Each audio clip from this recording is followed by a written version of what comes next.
Good morning to all.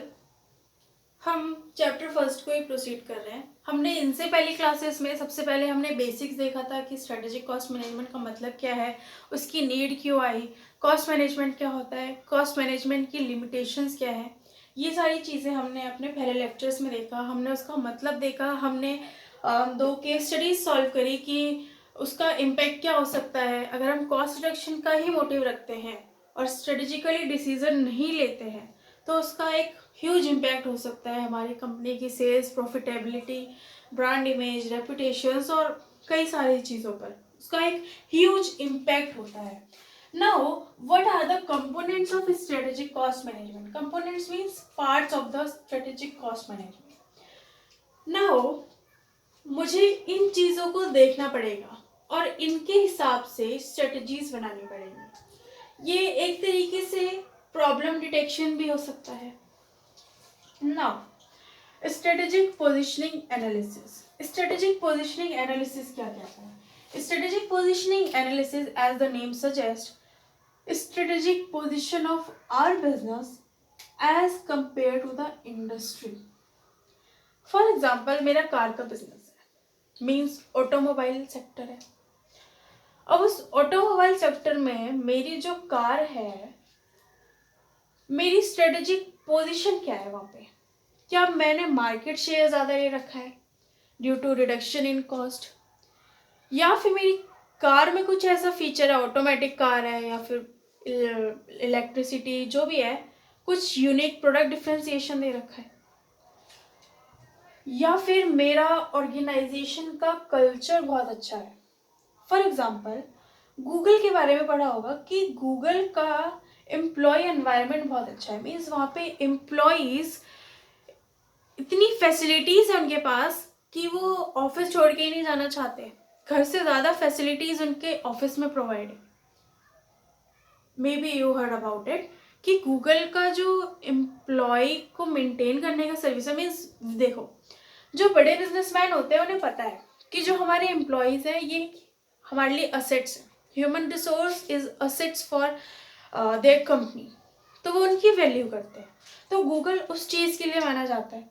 तो अब Google ने वहाँ पे थोड़े से ज़्यादा खर्च करे, थोड़ी सी ज़्यादा फैसिलिटीज़ दी उन्हें, लेकिन वहाँ पे एम्प्लॉयज़ ऑटोमेटिक मोटिवेट हो रहे हैं। ये एक तरीके से उनके लिए मोटिवेशन है। गूगल में किसी को जॉब लगना ये उसका एम होता है।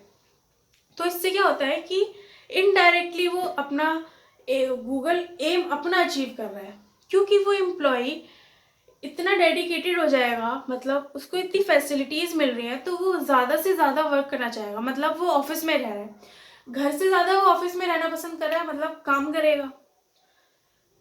तो ज़बरदस्ती काम कराना एक तरीके से, और ऐसे ऑटोमेटिकली एज अ मोटिवेशन काम कराना। जैसे आपको कोई बोल रहा है कि पढ़ पढ़ पढ़, नहीं, लेकिन आप उस सब्जेक्ट को बहुत अच्छे से पढ़ रहे हैं, आपको समझ में आ रही है चीज़ें, आपको इंटरेस्टिंग लग रही है कि हाँ आज मैंने कुछ ये चैप्टर पढ़ा, आज मैंने इसमें ये चीज़ नहीं सीखी, तो ऐसा आपका इंटरेस्ट डेवलप होता है तो आप खुद ही पढ़ेंगे, आपको किसी को बोलने की ज़रूरत नहीं है। तो वैसे ही गूगल की वो वाली स्ट्रेटजी है, तो वो भी एक तरीके से स्ट्रेटेजिक पोजिशनिंग एनालिसिस है। क्यों? क्योंकि ऑर्गेनाइजेशन का कल्चर भी one of the factor.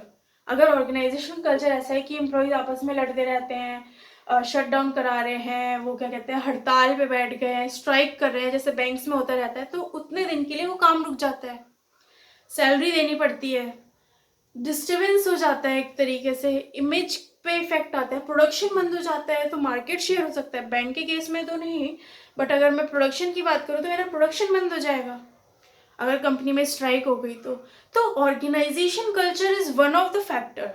Organisation culture से भी हम डिसाइड कर सकते हैं कि मेरी स्ट्रेटेजिक पोजीशन कहाँ है एज पर द इंडस्ट्री नॉर्म्स। इस इंडस्ट्रीज के कंपैरिजन में मेरी पोजीशन क्या है, that is known as strategic positioning analysis.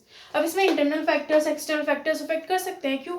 क्योंकि प्रोडक्ट डिफरेंशिएशन और कॉस्ट लीडरशिप में वन ऑफ द फैक्टर्स, वहाँ पे भी स्ट्रेटेजिक पोजीशनिंग है मेरी। तो ऑर्गेनाइजेशन के कल्चर भी one of the factor. Internal और एक्सटर्नल फैक्टर्स तो है, उनको भी मुझे कंसिडर करना ही पड़ता है। Now cost driver analysis.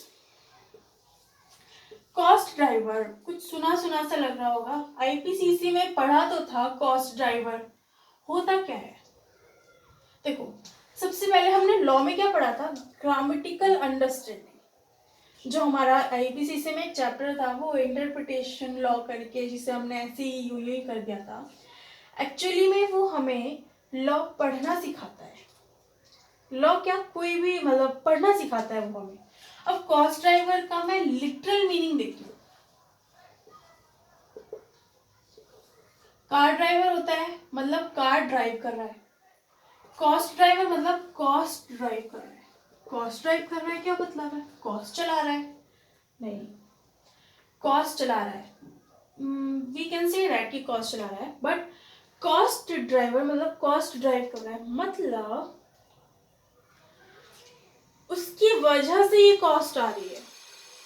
For example, मैंने कार ली, अगर मैंने कार ली तो मेरे फ्यूल एक्सपेंसेस हुए, डेप्रिसिएशन लगा, अदर जो भी मेंटेनेंस चार्जेस हैं वो लगे। अगर मेरे पास ये असेट होता ही नहीं तो depreciation, fuel expenses, other charges लगते ही नहीं, तो मुझे इन्हें असेट्स में, डेप्रिसिएशन मुझे असेट्स से डिवाइड नहीं करना पड़ता। तो ये है कॉस्ट ड्राइवर, कि असेट की वजह से मेरा डेप्रिसिएशन लग रहा है, that is known as cost driver. For example, कई सारी मशीनरीज है। अब एक मशीनरी है, वो प्रोडक्ट ए भी बना रही है, वो प्रोडक्ट बी भी बना रही है, वो प्रोडक्ट सी भी बना रही है। मुझे इसकी कॉस्ट निकालनी है, मैंने सेल्स प्राइस डिसाइड कर लिया, जो भी है नेट प्रॉफिट निकालना है। तो अब इस मशीनरी पे डेप्रिसिएशन लग रहा होगा। अब इस मशीनरी पे डेप्रिसिएशन लग रहा है, वो मुझे तीनों में डिवाइड करना है। तो मैं ये भी कर सकती हूँ कि हाँ भाई आउटपुट कितना है उसके हिसाब से, या फिर मशीनरी की बात करें तो जो इफेक्टिव हमारा कॉस्ट ड्राइवर होगा वो होगा मशीन आवर्स। कि लेट प्रोडक्ट ए जब बनता है जब 3 घंटे मशीन चलती है, बी जब बनता है जब 6 घंटे मशीन चलती है, सी जब बनता है जब 1 घंटे मशीन चलती है। डेप्रिसिएशन है 10,000, टोटल्स आर है 10, तो मशीनरी ए के लिए मैं डेप्रिसिएशन कितना चार्ज करूं? 3000। बी के लिए कितना करूं? 6000। सी के लिए कितना करूं? 1000। That is known as cost driver. Machine hours, depreciation, इन तीनों में मैंने डिवाइड करा है। मशीन चलती ही नहीं, डेप्रिसिएशन लगता ही नहीं, प्रोडक्ट बनते ही नहीं।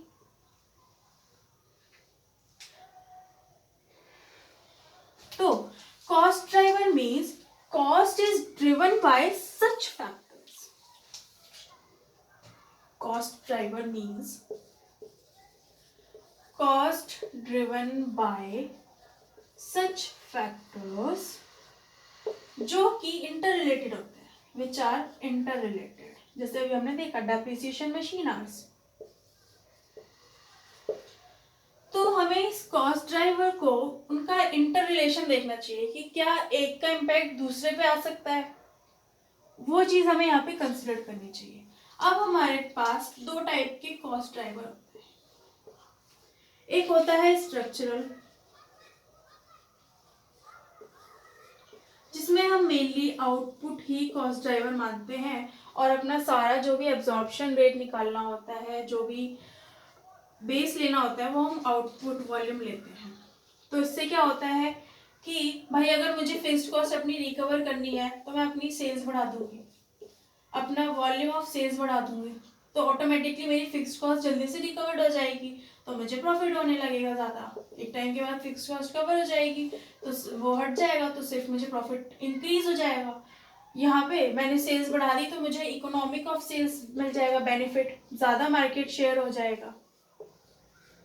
वहीं पे ही हमारा एक एग्जीक्यूशनल कॉस्ट ड्राइवर होता है। एग्जीक्यूशनल मतलब जिस तरीके से नाम है उसका, जैसे कि एक्टिविटी बेस्ड में लेते थे, एज पर द एक्टिविटी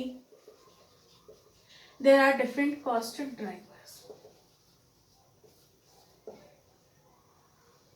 तो यहाँ पे ये चीज डिफरेंस है। अब जाहिर सी बात है, ये हमारा ट्रेडिशनल में चलता था, इतना इसको इम्पोर्टेंस नहीं है स्ट्रेटेजिक कॉस्ट मैनेजमेंट में। ऑफ कोर्स एग्जीक्यूशनल सही है, क्योंकि हर चीज़ हम सेल्स इंक्रीज करके ही कॉस्ट रिकवर करना, ये चीज़ थोड़ी सी वैसी है कि हर चीज़ को बस हम सेल से ही कंपेयर कर रहे हैं, आउटपुट से ही कंपेयर कर रहे हैं। नहीं, जैसी वो एक्टिविटी है उसके हिसाब से डिफरेंट कॉस्ट ड्राइवर होगा जो कि आपस में इंटर रिलेटेड होंगे। तो ये होता है हमारा कॉस्ट ड्रिवर एनालिसिस। मुझे डिफरेंट कॉस्ट ड्राइवर, मुझे सबसे पहले कॉस्ट पता होनी चाहिए, फिर मैं देखूंगी कि वो कॉस्ट किसकी वजह से आ रही है, फिर मैं उसका कॉस्ट ड्राइवर फाइंड करूंगी, देन उसको मैं डिस्ट्रीब्यूट करूंगी, देन मैं एनालाइज करूंगी कि हाँ इसकी वजह से ये हो रहा है, क्या मुझे ये एलिमिनेट करना चाहिए, वो हम डिसीजन लेंगे। तो अभी तक हमने पढ़ा कि स्ट्रेटेजिक पोजिशनिंग एनालिसिस होता है, कॉस्ट ड्राइवर एनालिसिस होता है, तीसरा और most important value chain analysis, जो हमने आईपीसीसी लेवल पे भी पढ़ा है।